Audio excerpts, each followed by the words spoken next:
Bom dia, irmãos. É com muita alegria no nosso coração que nós estamos aqui na Cibra de Cordeiro, para dar continuidade no nosso estudo da nossa escola Bíblia Dominical Online. Começamos na semana passada, domingo, com a primeira lição, e hoje nós estamos na segunda lição, onde nós vamos aprender um pouco, sobre a obra de Jesus na vida de Paulo, a obra de Jesus na vida da igreja, na nossa vida, toda a diferença que Jesus faz na vida daquele que dá crédito à palavra dele. Então hoje nós estamos na segunda lição, como eu disse, vamos estar aprendendo mais um pouco sobre a vida de Paulo. E antes de iniciar, eu quero saudar os irmãos com a paz de Jesus, que Deus esteja abençoando o nosso dia, seja um dia na presença dele, um dia de graça e de alegria, verdade? Então vamos estar orando nesse momento, para que possamos dar início ao nosso estudo. Senhor Deus e Pai, nós nos colocamos na Tua santa e gloriosa e poderosa presença. Em primeiro lugar, ó Pai, para exaltar e glorificar o Teu santo e poderoso nome, ó Pai.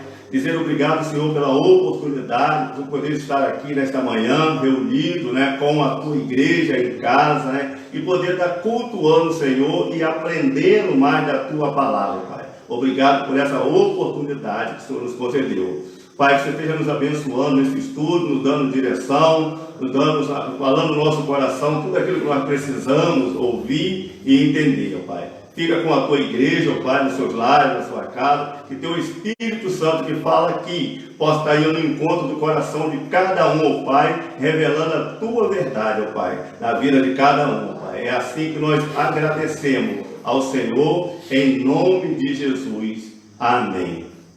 E dando início aqui, irmão, na nossa lição, como eu disse, nós estamos na lição 2, e a nossa leitura bíblica está baseada em Romanos, capítulo 1, do verso 18 até o 2, no verso 12, Romanos, podemos estar pegando a nossa Bíblia, eu peguei a minha aqui, você que está em casa também, pode estar pegando a sua Bíblia, em Romanos, capítulo 1, vamos estar lendo o verso 18 até o 2 do verso 12, tá bom?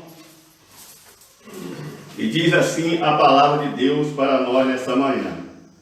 Porque do céu se manifesta a ira de Deus sobre toda a impiedade e injustiça dos homens, que detém a verdade em injustiça. Porquanto, o que Deus se pode conhecer, nele se manifesta, porque Deus lhe manifestou, porque as suas coisas invisíveis, desde a criação do mundo, tantos a que são eternos, o eterno poder, como a sua divindade se entende. E claramente se vê pelas coisas que estão criadas, para eles que fiquem indiscutível. Porquanto todo conhecimento de Deus não glorificarão como Deus, nem se deram a graça entre os seus discursos, se desviaram os seus corações insensatos e obscuros, dizendo ser sábio, tornaram-se loucos. Mudaram a glória de Deus incorruptível em semelhante à imagem de homem corruptível, e aves de quadrúpede e de répteis. Pelo que também Deus entregou as suas concupiscências de seus corações, imundície, para desonrar os seus corpos entre si, pois mudaram a verdade de Deus em mentira, honraram e serviram mais a criatura do que o Criador, que é bendito e eternamente. Amém. Pelo que Deus os abandonou as paixões infames, porque até as suas mulheres mudaram o uso natural, ao contrário da natureza. E semelhantemente também os varões deixaram o uso natural da mulher e inflamaram em sua sensualidade uns para com os outros, varão por varão, cometendo torpeza e recebendo em si mesmo a recompensa que convinha do seu erro. E como eles se não importaram a ter conhecimento, ao ter o conhecimento de Deus, assim Deus entregou um sentimento perverso para fazer coisa que não convinha, estando cheio de toda iniquidade, prostituição, malícia, avareza, maldade, cheio de inveja, homicídio, contenda, engano, malignidade, e sendo murmuradores, tratadores, aborrecedores de Deus, injuriados e soberbos, presunções, inventores de males, desobedientes aos pais e às mães, nésios, infiéis, contratos sem afeição natural, e reconciliados sem misericórdia, aos quais, conhecendo a justiça de Deus, que são dignas de morte, os que tais coisas praticam, não somente fazem, mas também consentem ao que fazem. Vou parar por aqui um pouco, depois nós damos continuidade no verso 2, irmão, para a alegria nossa, poder estar aqui, né, já passando para a revista, depois dessa palavra maravilhosa, nós vamos acompanhar ela no decorrer da lição, né? E hoje nós estamos, como falei, no capítulo 1 de Romanos, na segunda lição, vou falar um pouco sobre a vida de Paulo. Já pegando aí, irmão, na revista, né, das muitas virtudes de Paulo, a maior foi tirar o caminho da situação de seita judaica e transformar no cristianismo, religião universal. É mérito e sempre que Deus que o chamou desde o ventre. Ele está em Gálatas 1, verso 15, é que a sua soberania poderia ser chamado outro, mas Paulo foi desobediente à visão celestial. Não foi desobediente à visão celestial. Homem de Tarso tornou-se homem de Nazaré, matéria do culto no mundo inteiro. Ele compreendeu melhor do que ninguém que a obra de Jesus tinha dimensão universal. Como dissemos na lição anterior, o vinho novo sairá do odre velho. O instrumento para isso será um fariseu que se encontrou com Jesus ressuscitado. O fato de ele ter sido fariseu torna-se a questão mais impactante. Hoje, fariseu, sinônimo de hipócrita. Por causa de Mateus 23, que direciona a nossa interpretação fariseu. Deriva do que significa obediência e separação. Era o grupo mais fiel ao judaísmo, preso a Torá, a lei. Fariseu não era hipócrita, mas alguém sério, zeloso pelo judaísmo, com a mente dominada pela lei. Paulo, judeu ortodoxo, entendeu o evento Jesus como nem a própria igreja compreendeu. Então aqui, irmão, no começo já da introdução da nossa revista, o autor faz para nós, né, comentário sobre a vida de Paulo, né, que nós aprendemos na semana passada, que antes era Saulo. E hoje, né, o homem Paulo, depois desse encontro com Jesus, né, ele experimenta essa grande obra de Deus na vida dele, e por isso, né, ele aceita o desafio de mudar o seu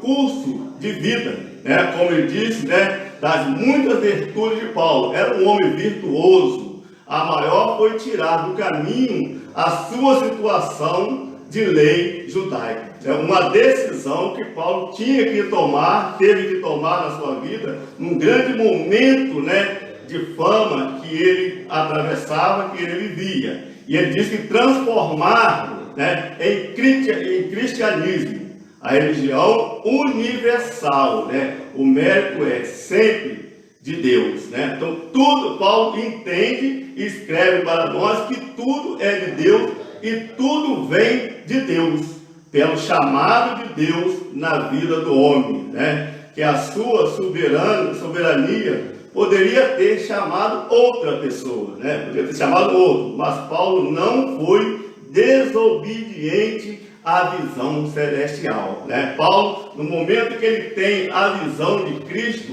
ele logo está pronto para fazer e decidido, por causa do encontro com Jesus, mudar a direção da sua vida, mudar totalmente, né, o rumo da sua vida. Ele não se preocupa, não se importa daquilo que ele era, mas ele olha para aquilo que ele pode ser, né, já que ele teve esse encontro com Jesus. E ele vai dizer também para nós: um homem de Tarso tornou um homem Nazaré, né, um homem de Nazaré, né?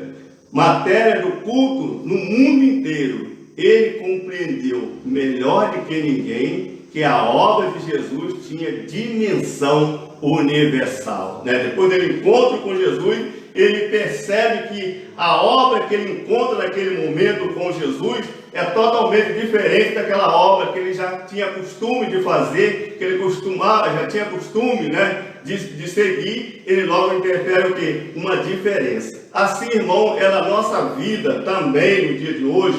Quando nós temos esse encontro com Jesus, né, logo nós teremos o quê? Né, mudar, né, a direção da nossa vida. E ele vai dizer para nós: o vinho novo sairá do odre velho, né? O vinho novo sairá do odre velho, né? Quem é esse vinho novo que sai? Da onde? Daquele homem velho, né, que tinha ali a sua vida no cotidiano do dia, e ele entende, né? Ele entende que dali por diante ele poderia mudar todo o curso da sua vida, né? Porque ele foi impactado, né, por Jesus naquele momento, naquele encontro que ele tem com Jesus. Ali ele foi impactado a ter uma grande, né, mudança de vida. Ele vai dizer fariseu sinônimo de hipócrita, né, por causa de Mateus 23. Irmão, vamos pegar em Mateus 23 e nós vamos entender lá, logo ali no começo do Mateus 23, no verso de 1 a 4, nós vamos entender por que essa conversa que ele tem ali, que o autor traz para nós. E diz assim: então falou Jesus à multidão, aos seus discípulos, dizendo: na cadeira de Moisés estão assentados os escriba e fariseu.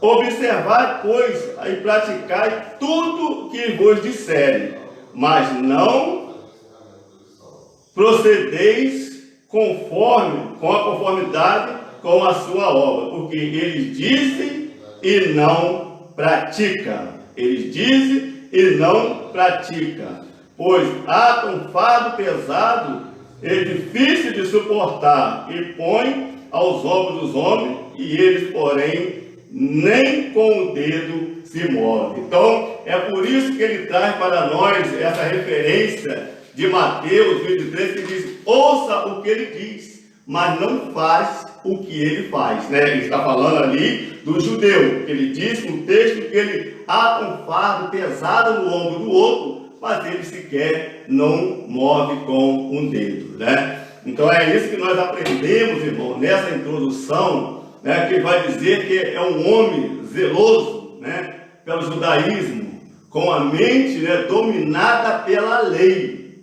Paulo, né, judeu ortodoxo, né, entendeu o evento de Jesus como nem a própria igreja compreendeu no início, né? Então ele diz para nós que nem a igreja compreendeu, porque era um homem zeloso, irmão, um homem zeloso. E quando eu pegava esse tópico aqui, irmão, eu fiquei assim meditando nessa lei, né? Esse homem zeloso pela lei, um judeu zeloso pela lei, aquele que era rigoroso com tudo aquilo que ele fazia, tudo aquilo que ele praticava. Mas nós vamos aprender mais na frente, irmão, que a lei ela nos escraviza. E nós vamos entender que esse homem era um escravo, né? Um homem que tinha o poder, né, de dominar, um dominador, né, do momento, mas esse homem é um escravo. Porque tudo que ele ia fazer, né, ali no que ele fazia, ele tinha que ter uma autorização de alguém.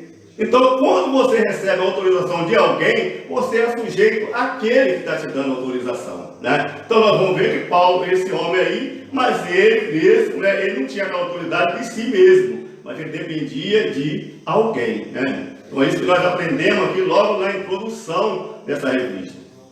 E é interessante, irmãos, que logo aí no primeiro tópico, né, onde nós pegamos já na revista o primeiro tópico, ele vai dizer, inicialmente, né, uma seita judaica. E quando Pedro, nós estamos na revista do tópico 1, e quando Pedro subiu a Jerusalém e disputava com eles os que eram da circuncisão, dizendo, entraste em casa de um homem incircuncioso e comeste com ele? Pedro foi censurado pela igreja por ter tratado, né, na casa de Cornélio. Aliás, ele dissera a Cornélio que não devia entrar em sua casa, porque fazia por causa de uma visão de Deus, né? Eu achei muito interessante, irmão, e é muito bonito se você pegar, se tiver a oportunidade de fazer esse estudo aqui, em Atos Apóstolos, capítulo 11, né, ele vai falar do encontro de Deus, vai falar do encontro, né, o mover do Espírito Santo na vida de dois homens totalmente diferentes, né? Um era judeu, né, que era Pedro, e encontra com Cornélio, né, que era um gentio. Né? Então, naquele tempo, né, diz a Bíblia para nós, né, nos relata, principalmente nesse texto de Atos 11, né, que havia uma divisão entre judeu, né, e gentios. Como os judeus via os gentios, né, como um pecador, como um homem fora da lei, não é verdade? E me fez a recordar, irmão, quando eu trouxe aqui, eu vi aqui nesse encontro, fez me recordar lá em João capítulo 4, aonde Jesus tem aquele encontro com os samaritanos, né? A Bíblia diz que também os samaritanos não podiam se comunicar com os judeus. Era um povo totalmente separado, isolado um do outro, né? Não é verdade? E ali Jesus ele faz uma reconciliação naquele povo, não é verdade? E também hoje aqui nós vemos nesse estudo de hoje o Espírito Santo, né? Dois homens, dois povos diferentes, né? Longe um do outro, o próprio Espírito Santo ele faz uma ligação. Quando ele censura Pedro, né? Porque nem a igreja pôde compreender por que esse homem come lá com esse, vai à casa e senta à mesa desse homem, né? Que não é da nossa religião, né? A Pedro vai dizer, olha, na verdade, pela lei, né? Pela lei, eu não poderia estar na tua casa. Mas pela avisão de Deus, né, foi que eu cheguei até aqui.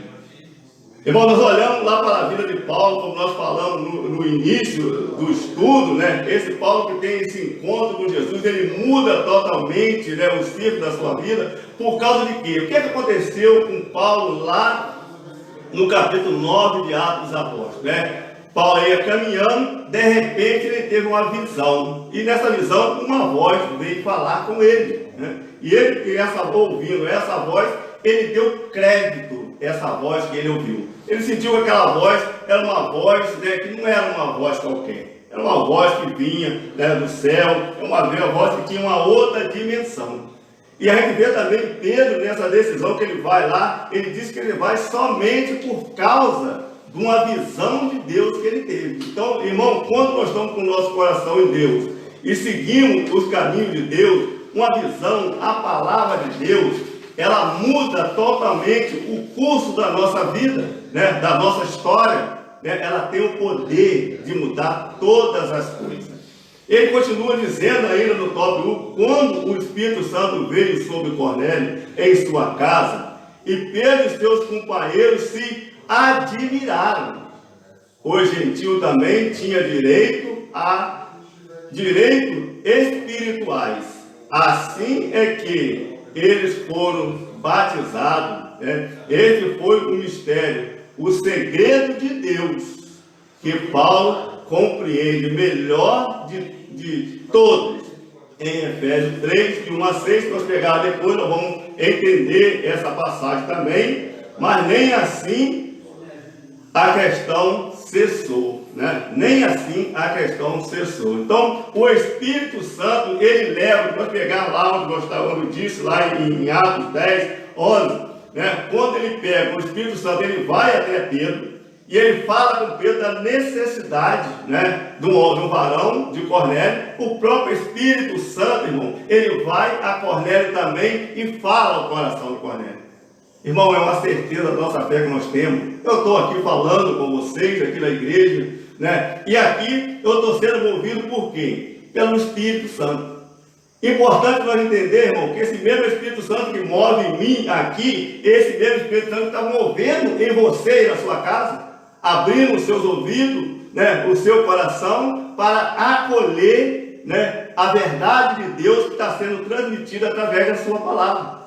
É a mesma coisa que aconteceu com Pedro e Cornélio. O Espírito Santo vai em Pedro, Pedro tem um sonho, tem uma visão, o mesmo Espírito Santo fala com Cornélio, e ali o próprio Espírito Santo ele faz essa comunhão, essa união, depois uma comunhão entre esses dois povos, que ao olhar da igreja era impossível isso acontecer.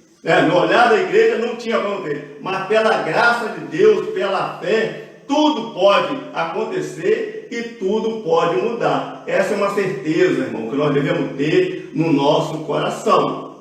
Prosseguindo ainda aí no top 1, vai dizer assim, em Atos 15, de 1 a 29, e eu gosto muito, irmão, de ir em casa pegar a revista, e pegar todas essas palavras. Aqui não tem como a gente passar por todas essas palavras, eu fico aqui o dia inteiro. Mas em casa sempre eu procuro estar acompanhando todos os textos que está aqui escritos na revista. Eu gosto de ir lá e consultar, ver o que ele está falando, a respeito de quê e sobre o quê. E aquilo nos traz um entendimento melhor sobre aquilo que o autor da revista tenta nos passar. Que ele passar tudo, ele adquire da palavra, para aplicar ao nosso coração. Mas é preciso que nós também buscamos, na palavra, no nosso momento lá com Deus, a entender mais daquilo que Deus tem a falar ao nosso coração. Não é verdade? Ele continua dizendo assim, em Atos 15, de 1 a 29, as igrejas se reuniram porque alguns, defendia que o gentio que cresce em Cristo deveria ser circuncidado. Todos aqueles, é a ideia dos judeus, que nós estamos aprendendo e vendo aqui. O caminho era uma seita judaica, a quem entrasse nela deveria guardar o judaísmo. Nesta ocasião se deu a ruptura e o Evangelho deixou os limites estreitos que queria impor Paulo, que lutou por isso, Paulo foi aquele que lutou por isso e entenderá a questão. Muito antes desta sua convenção, o Senhor dissera que ele fora escolhido para levar o Evangelho ao gentio. Então o top vai dizer para nós, irmão, quando o Evangelho chega aos gentios, aqueles homens que nós lemos lá em Mateus, em Mateus 23, eles entram em ação, entrando no caminho uma seita judaica, já que os gentios se converteram, abriram o coração ao Evangelho, foi rompida as barreiras. Agora é o seguinte, os gentios, nós sabemos que aqueles que eram escravos do pecado, eram escravos de tantas coisas. Quando eles têm esse encontro com Jesus, a primeira coisa que eles se sentem é a liberdade de escolher dali por diante o que eles deveriam fazer ou não fazer da sua vida. Irmão, quando Paulo trata do assunto da lei, que é perigoso, o assunto da lei para nós é muito perigoso, Paulo entendeu que se ele não tomasse uma posição, aqueles gentios, já que os judeus chamaram eles, já que vocês se converteram, é preciso que vocês passem por esse processo, que vocês andam debaixo da lei. E qual era a lei, irmão? A lei dos judeus na época foi aquela própria lei que Paulo se libertou e no encontro de Jesus. E ele leva essa lei aos gentios. E os gentios se convertem. Vejamos bem que o julgamento da lei, ele tenta trazer o gentio que tinha a liberdade novamente à escravidão. Novamente a ser escravo debaixo da lei, já que eles tinham que cumprir todo o rito da lei, né? Da lei do judaísmo, já que eles tinham que cumprir todo aquele rito, também eles corriam o risco de quê? De achar que era um fardo pesado demais para eles, achar que era difícil para eles e poder retroceder e sair novamente do caminho de Deus, né?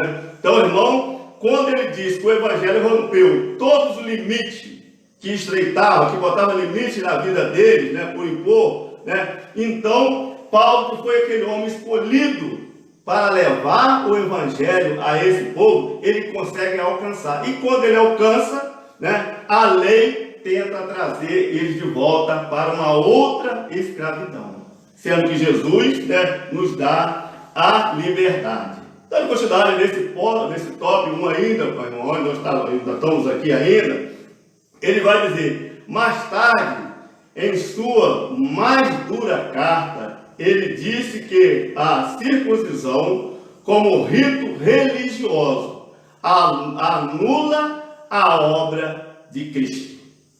Os cristãos, ou judeu, ou a salvação pela graça por meio da fé em Cristo, ou a salvação pela lei. Se a salvação viesse pela lei, a morte de Jesus teria sido sem sentido. Que Jesus nos deu a liberdade, Jesus nos trouxe, nos arrancou da cadeia, debaixo do jugo do pecado e nos deu a liberdade, né? Mas ele vai dizer que se a salvação, né, se ela vem só pela lei, a morte de Jesus seria sem valor e sem motivo. Mas a salvação vem pela fé. Irmão, eu costumo muito meditar sobre a salvação, sobre a graça, né? Nós aprendemos sobre a graça e sobre a fé. Nós sabemos que a graça, irmão, nós não temos mérito nenhum de graça. Toda a graça que nos alcança, ela vem de Deus. Mas se ela nos alcança pela fé, a fé é da nossa parte. Aí eu começo a imaginar a graça de Deus vindo do alto, a minha fé saindo do meu coração e no encontro a graça de Deus. É por isso, irmão, que há essa transformação, que há essa mudança. A graça sem a fé, né, ela continua sendo graça, mas na nossa vida ela não vai fazer diferença. Mas a nossa fé, né, que nós temos também, sem a graça, também ela não vai fazer a diferença. Nós vamos continuar sendo aquilo que nós temos como. Mas quando a graça de Deus vem ao encontro e ela encontra em nós a fé, aí sim, irmão, aí como disse lá no top, o vinho novo sairá do odre velho. O vinho novo sairá do odre velho quando nós alcançamos a graça, Deus nos alcança e ela encontra em nós essa fé que vai ao encontro a ela. Por isso, irmão, que ele diz que a salvação, ela vem pela graça. Quem é a graça? É Jesus. Então a salvação, ela vem por Jesus ao encontro nosso. Mas a nossa fé, é preciso que ela corresponda à graça de Deus. Assim, foi o que aconteceu com Paulo, né? Ele teve uma visão e naquela visão ele acreditou naquela voz. Então a graça da voz teve um encontro com a fé dele. Aí teve essa mudança e transformação na vida dele, né? Em terminando o top 1, irmão, onde nós estamos aí, a palavra ainda diz para nós na lição, é bom lembrar isso porque vivemos tempo em que alguns desejam restaurar o judaísmo em nossa teologia. Irmão, a religiosidade é algo, né, que vive em nós, mas também nós devemos pedir a Deus, né, o Espírito Santo, desse discernimento para nós entender, né, aquilo que é de Deus e aquilo que não é de Deus, aquilo que nos escraviza e aquilo que nos dá a liberdade, né? Ele vai continuar dizendo para nós, no símbolo judaico, né? A festa judaica, a estrela de Davi, ele vai dizer para nós, né? E mais um pouquinho mais, né? A arca são trazidos pelo nosso tempo, mas somos judeus, somos cristãos, não somos filhos do Sinai, sim do Calvário. Nada temos a ver com H, e sim com Sara, pois não somos filhos de Jerusalém geográfico, mas sim da Jerusalém espiritual. Nós não somos, irmão, nós nascemos, né, da mãe e do pai, como filho, né, material, mas nós somos gerados pelo Espírito Santo no seio de Jesus e nós se tornamos esse ser espiritual, essa Jerusalém espiritual que a Bíblia diz para nós em Apocalipse 1:2, né, que nós somos, né, essa nova Jerusalém, essa Jerusalém espiritual, né? Nós somos de Jesus, ouvimos a Jesus e não a Moisés e a Elias. Irmão, como está lá em Mateus 17, de 1 a 5, onde nós lemos e aprendemos sobre a transfiguração de Jesus. Quando Jesus leva seu discípulo lá na transfiguração, que eles olham, eles viram ali Moisés, né, que significa a lei, Elias, significa o profeta. Eles viram, mas não ouviram. Mas quem que eles ouviram? Ouviram a voz de Jesus. Eles ouviram a voz do Senhor. E ele diz, a lei e os profetas, como norma, vigoraram até João. Desde então, vale o evangelho do reino, né? Cantemos sempre o eu sou de Jesus, aleluia. De Cristo Jesus eu sou, né? Somos dele e não de Moisés. Não podemos voltar atrás, pois não somos daquele que recua na fé. Porque Hebreus vai dizer para nós, irmão, que sem fé é impossível agradar a Deus. Então, a graça com a fé, né? Então, nós vamos ficar presos em Moisés, não ouvimos a voz de Elias, mas nós temos hoje a graça de Jesus, né? Que pela fé nós somos salvos. Amém? E assim nós vamos estar passando já o nosso tempo segundo top, o Evangelho para todos. O Evangelho para todos. Para o apóstolo, esta universalidade do Evangelho, com o direito da salvação do gentio, estava predita desde o início da história da salvação, que começou com Abraão. Como lemos em Gálatas 3:8, ele era um homem que iniciaria todo este processo na igreja. Obviamente, ele tinha consciência disto. Desde a sua convenção, o Senhor disse a Ananias que o recém-convertido Saulo era um vaso escolhido para levar o meu nome para os gentios. O texto diz para nós, irmão, nós lembramos lá na convenção de Paulo, quando Paulo ele tem um encontro com Jesus e ele desce para a cidade, Jesus manda ele descer para a cidade, né, de Damasco e ficar ali por um tempo.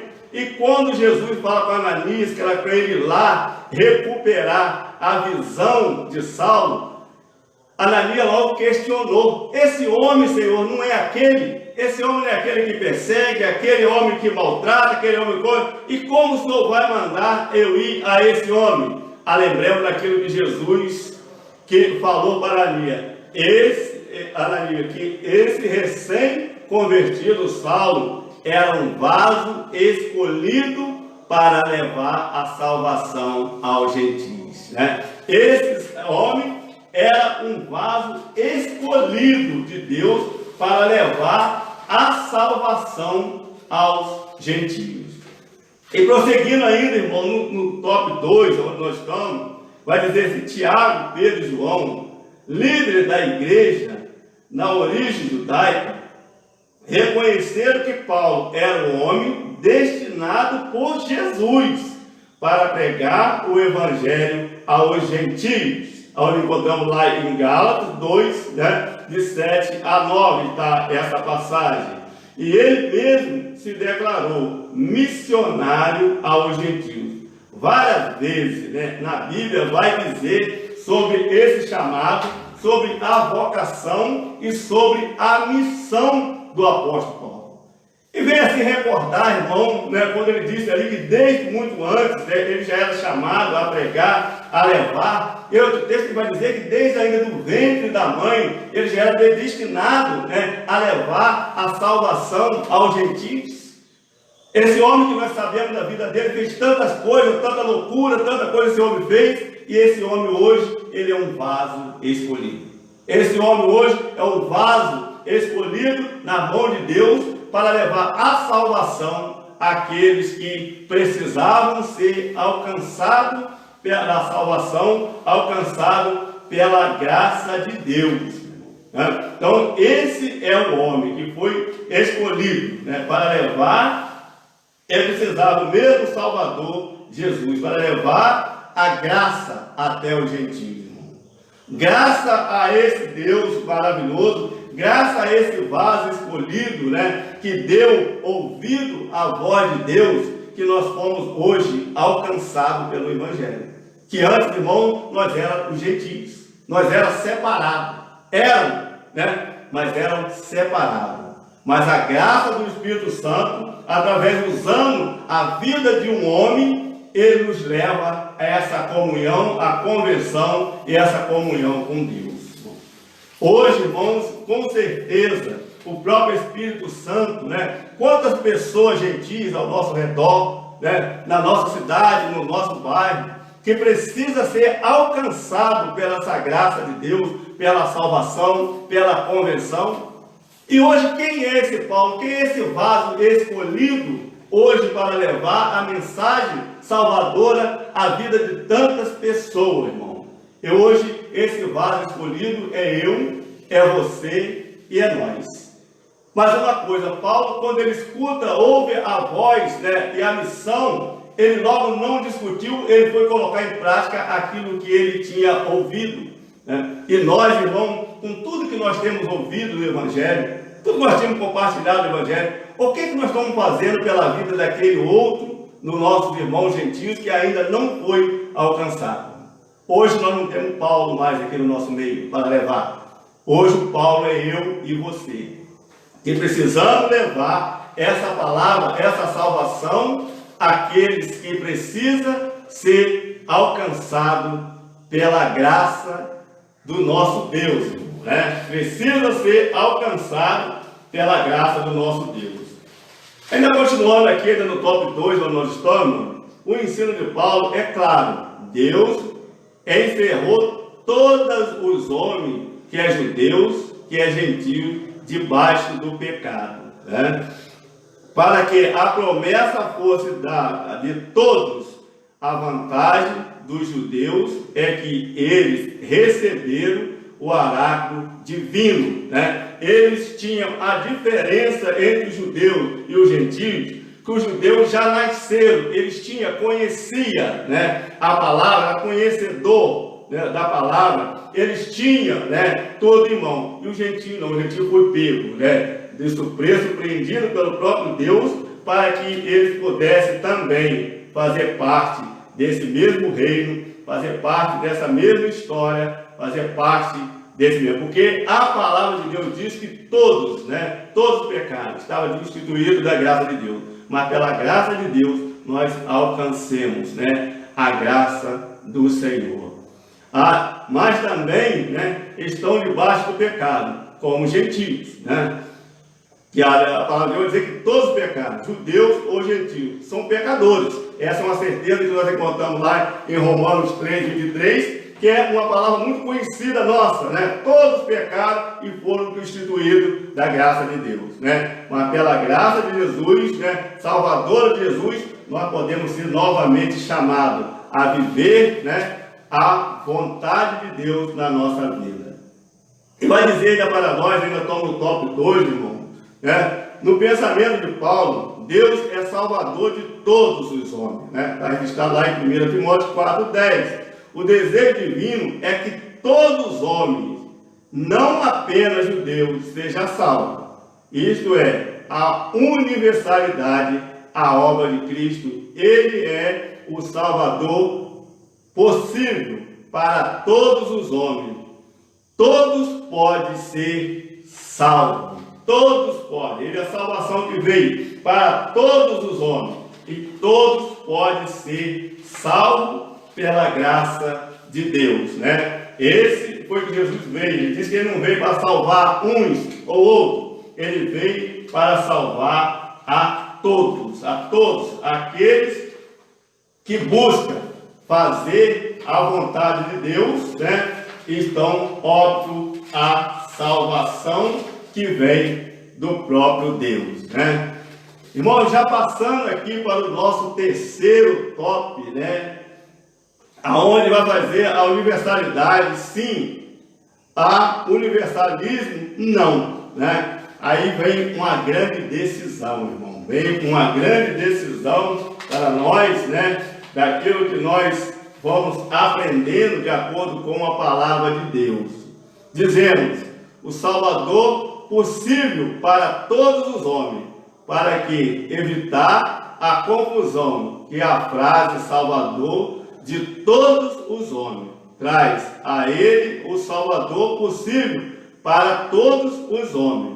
Mas isso não significa que todos os homens serão salvos. A doutrina que assim afirma se chama universalismo. Ela ensina que todos serão salvos, porque a obra de Cristo na cruz redimiu os pecados de todos os homens, independentemente deles crer ou não. Muito também dá esse sentido algumas declarações de Paulo. Por isso, tivemos, né, cuidado com essa frase, né? Essa é uma grande verdade.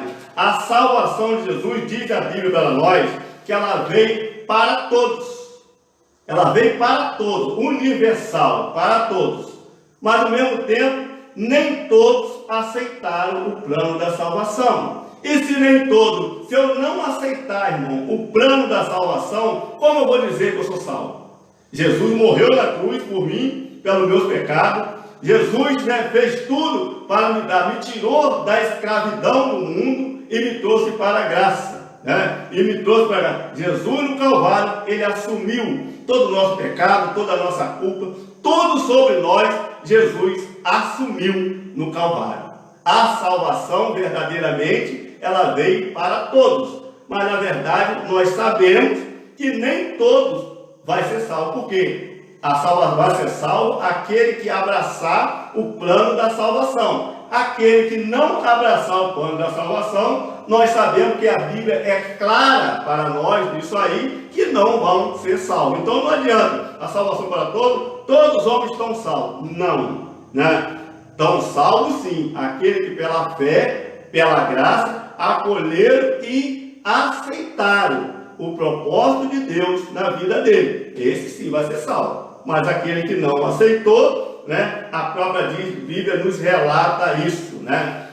E continuamos ainda aí no top 3, irmão. Paulo deixou claro que não há salvação compulsória, né? Aos homens deve querer e deve aceitá-la, né? Em 2 Coríntios 5, 20, ele vai dizer para nós, né? A salvação vem sim para todos, mas para aquele que aceitar Jesus como o único suficiente Salvador da sua vida. Essa salvação está garantida, que for fiel, obedecendo os mandamentos. Após dizer que Deus nos reconciliou consigo em Cristo, ainda está em 2 Coríntios 5, 18, ele pede aos homens que aceitem a reconciliação. A salvação é para todos aqueles que invocam o nome do Senhor. Em Romanos 10, 13, a salvação é para todos aqueles que invocam o nome do Senhor, ou aquele que obedece, né, os mandados de Jesus, né? Não adianta eu dizer a salvação é para mim. Eu invoco, eu conheço Jesus, eu invoco o nome de Jesus. Mas como eu invoco o nome desse Jesus? Há uma grande diferença de invocar e invocar o nome de Jesus, né? Ele vai dizer ainda, invocar é mais que recitar ou dizer o nome, é colocar sob o cuidado do nome daquele que se coloca sob o cuidado do nome, sob todo o nome será salvo. Não há, né, salvação indiscriminada a todos. Ela vem por causa da obra de Jesus, oferecida e deve ser aceita. Haverá salvos e não salvos no dia final, conforme Jesus, né, se ensinou em Mateus 25, né, de 34 e 41. Né? Vamos pegar lá, irmão, em Mateus 25, o que ele está dizendo para nós nesse texto de Mateus 25. Mateus capítulo 25, estou quase chegando aqui. Mateus 25, no verso 23, né? A palavra disse-lhe seu Senhor: bem está, bom e fiel servo. Sobre o pouco foste fiel, e sobre muito colocarei, entra em meu gozo. E lá, irmão, no versículo ainda, 25, no capítulo 25, no verso 41, né, no verso 41, ele disse para nós assim: então dirá também aos que estiverem à sua esquerda: apartai-vos de mim, maldito, para o fogo eterno, preparado para o diabo e os seus anjos, né? Então, nem todo aquele, a salvação vem para todos, mas para sim aquele que obedece e segue os mandamentos do Senhor. Aí sim a salvação vem para todos, todo aquele que invocar, tendo recebido o seu evangelho diretamente de Jesus. Recebido o evangelho diretamente de Jesus. Paulo não entra em contradição com ele, mas apenas ressoa o que o Salvador lhe ensinou. Todos podem ser salvos, porque Jesus trouxe uma salvação universal. E Paulo proclama ao mundo não judeu, né? Ele proclama para o mundo e não judeu. A salvação, ela é para todos, irmão. Mas todos aqueles que buscam fazer a vontade, viver debaixo da ordem, debaixo dos ensinamentos de Jesus, né, fazendo aquilo que Jesus, né, nos ensina. Porque, irmão, triste para nós, quando chegar lá, como nós lemos em Mateus 25, se você tiver uma oportunidade, lê esse Mateus 25 aí todo, que você vai entender muito bem, né? A partir do verso 31, você vai entender muito bem aquilo que Jesus está falando aqui nesse evangelho sobre a respeito da salvação. E quem vai ser salvo? Ele diz que é aquele que obedecer à ordem e à vontade de Deus. Irmão, já quase chegando ao final do nosso estudo, vamos estar passando aí para o pensar e agir, né? Pensar e agir. Achei muito interessante, irmão, esse trecho aqui desse pensar e agir também. Como todo estudo foi muito importante para a minha vida, meditando, lendo, entendendo e procurando saber a minha posição no Evangelho, na verdade, na vontade de Jesus. Como estou? Como está a minha posição diante de Jesus? Eu me pergunto muito isso, irmão. Cada dia eu faço uma reflexão da minha vida. O que eu tenho feito, eu estou fazendo, está agradando o meu Senhor ou não está? Se eu ver que está agradando, eu glorifico e vou adiante. E se eu ver que não está agradando, eu paro, peço perdão e recomeço novamente, né? O pensar e agir diz para nós assim: o Evangelho acabou com as barreiras humanas, declarando que todos são iguais, tanto como pecadores, como objeto da graça de Deus, são objeto da graça de Deus. Por isso, a parede da separação entre os judeus e os gentios foi derrubada. E não há mérito e ninguém há melhor do que ninguém. A salvação é obra da graça de Deus. A salvação é obra unicamente da graça de Deus. Irmão, gostei muito desse tópico aqui, onde ele fala do pensar e agir, né? Nesse primeiro momento, que ele diz que a graça, a obra de Deus, ela veio para derrubar a barreira da separação. Aquele que pensa que eu sou mais e o outro é menos, ou o outro é mais e eu sou menos, Jesus não olha assim, irmão. Jesus olha nós, né? Como nós somos e aquilo que ele espera de cada um de nós.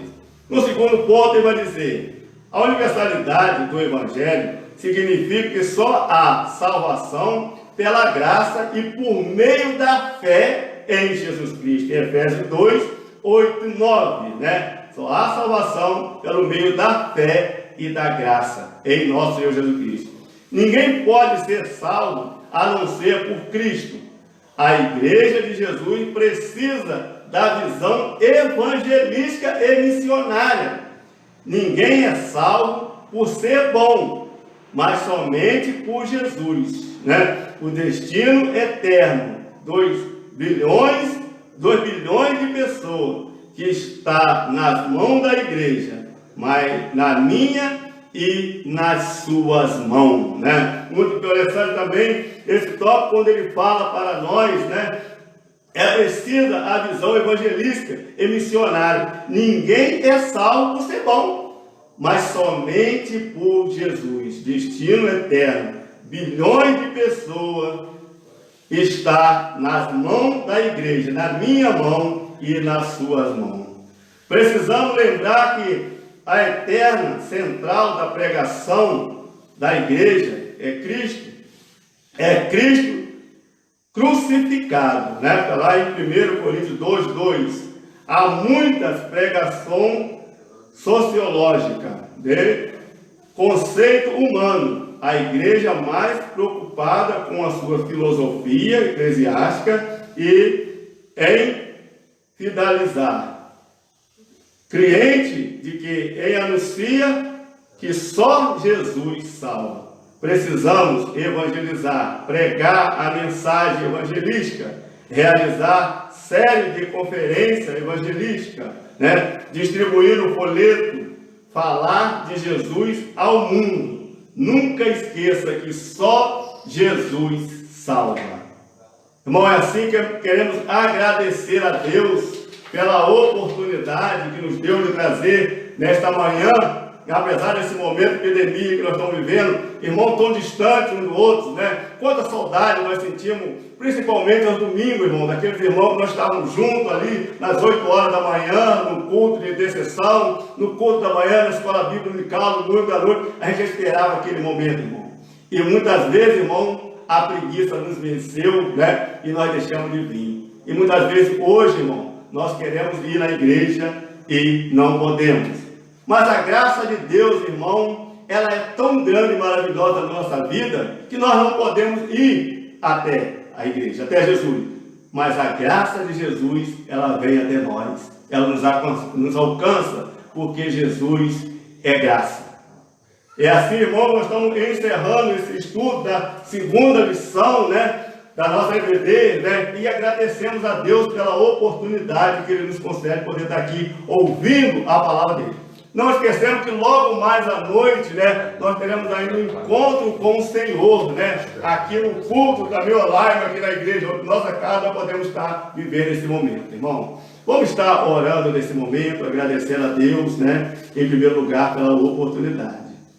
Senhor, nosso Deus, nosso Pai, nós queremos te agradecer ao Senhor pela rica oportunidade, ó Pai, de poder falar aqui no seu amor e ouvir, Santo Deus, a tua palavra através do celular, da internet, ó Pai, e a tua palavra poder nos alcançar nessa manhã, ó Pai. Nós agradecemos ao Senhor pela oportunidade, ó Pai, e pedimos, ó Pai, nos dê um domingo abençoado na tua presença, que tudo que o Senhor falou no nosso coração, nós podemos meditar durante esse dia, trazer para a nossa vida aquilo que o Senhor nos ensinou nessa manhã, ó Pai. Nós te agradecemos pela oportunidade e pedimos, Pai, dá-nos um domingo abençoado na tua presença, ó Pai. Abençoa nossas casas, nossos lares, a nossa família. Abençoa a nossa cidade, ó Pai, o nosso estado, o nosso Brasil, o mundo que é do Senhor, Santo Deus. Abençoa, ó Pai. Se for da tua vontade, repreende, ó Pai, esse mal que tem nos impedido, ó Pai, de estar cultuando, estar na tua casa, ó Pai. Mas mesmo assim, que isso possa servir uma lição para nós, um aprendizado para a nossa vida, ó Pai. Na certeza, ó Pai, que tudo está debaixo do teu controle, tudo está nas tuas mãos, Pai. Ajuda-nos, Senhor, a caminhar. Não deixa, ó Pai, que nós venhamos desmerecer a fé. Não deixa, ó Pai, que nós viemos vacilar. Mas segura firme, ó Deus, nas nossas mãos, para que nós possamos prosseguir, sempre dando ouvido à tua voz, ouvido ao teu chamado, à tua missão na nossa vida. Ensina-nos, ó Pai. Ajuda-nos a levar a tua palavra àqueles ainda que não tiveram encontro com o Senhor, Pai. Obrigado pela oportunidade. Obrigado, irmão, aquele que deu ouvido a esta voz nesta manhã. Que Deus o abençoe em nome de Jesus. Amém.